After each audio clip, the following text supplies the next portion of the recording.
Ọmọ inú omi, ẹni tí ń bomi. Aparecida ṣùn tí ń gbàdúrà. Ọmọ rẹ̀ dàbí omi tó ń ṣàn. Tó bá finú rere bọ̀ wá, gbogbo ayé yóò mọ ìfẹ́ rẹ̀. Yéyé tí ń gbọ́ àdúrà wa, kí òrìṣà Ọ̀ṣun bá mi lórí.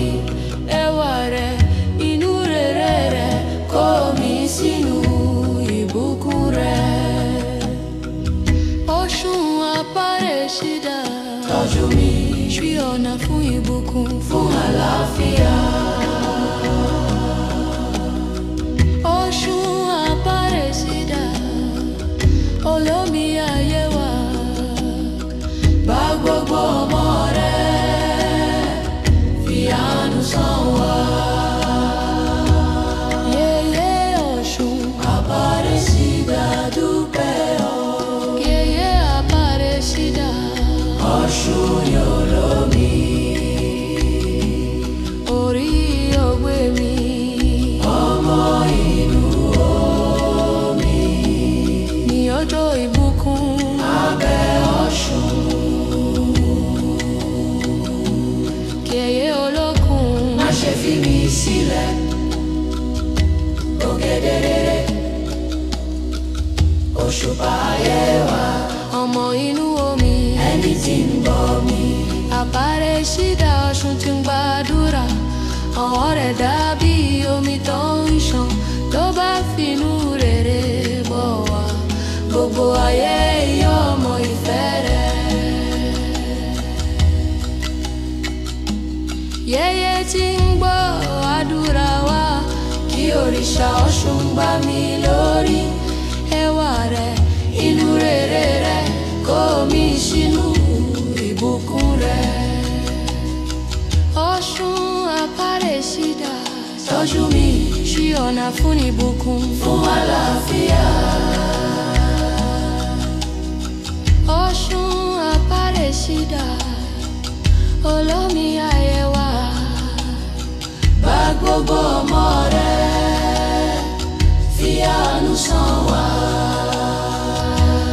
Yèyé Ọ̀ṣun Aparecida, dúpẹ́ o.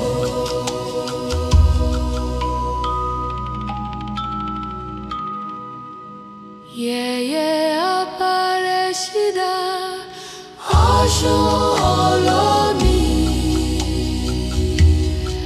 Orí ògbé mi, ọmọ inú omi. Ní ọjọ́ ìbùkún, abẹ́ Ọ̀ṣun. Yèyé olókun, má ṣe fi mí sílẹ̀. Ògèdèrè, òṣùpá ayé wa, ọmọ inú omi, ẹni tí ń bomi. Aparecida Ọ̀ṣun tí ń gbàdúrà. Ọwọ́ rẹ̀ dàbí omi tó ń ṣàn. Tó bá finú rere bọ̀ wá, gbogbo ayé yóò mọ ìfẹ́ rẹ̀. Yèyé tí ń gbọ́ àdúrà wa, kí òrìṣà Ọ̀ṣun bá mi lórí.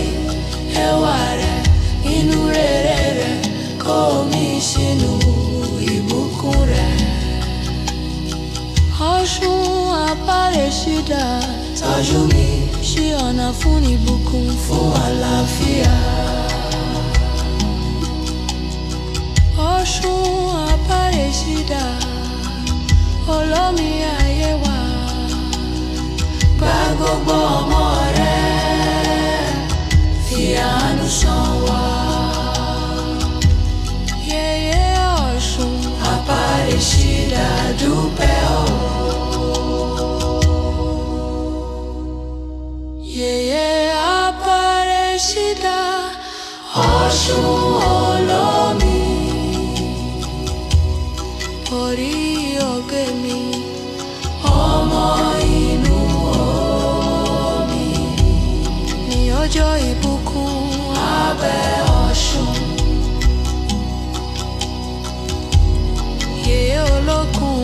ṣe fi mí sílẹ̀. Ògèdèrè òṣùpá ayé wa, ọmọ inú omi ẹni tí ń bọ̀ mí. Aparecida Ọ̀ṣun tí ń gbàdúrà, ọ̀rẹ́ rẹ̀ dàbí omi tó ń ṣàn, tó bá finú rẹ̀ bọ̀ wá, gbogbo ayé yọ ọmọ ìfẹ́ rẹ̀. Yéyé tí ń gbọ́ àdúrà wa, kí òrìṣà Ọ̀ṣun gbà mí lórí. Ẹwà rẹ̀, inú rere rẹ̀, kó mi sínú ìbùkún rẹ̀. Ọ̀ṣun Aparecida, tọ́jú mi sí ọ̀nà fún ìbùkún fún àlàáfíà. Ọ̀ṣun Aparecida, olómi ayé wa, bá gbogbo ọmọ rẹ̀ fi àánú san wá. Yèyé Ọ̀ṣun Aparecida dúpẹ́ o. Yèyé Aparecida, Ọ̀ṣun olómi,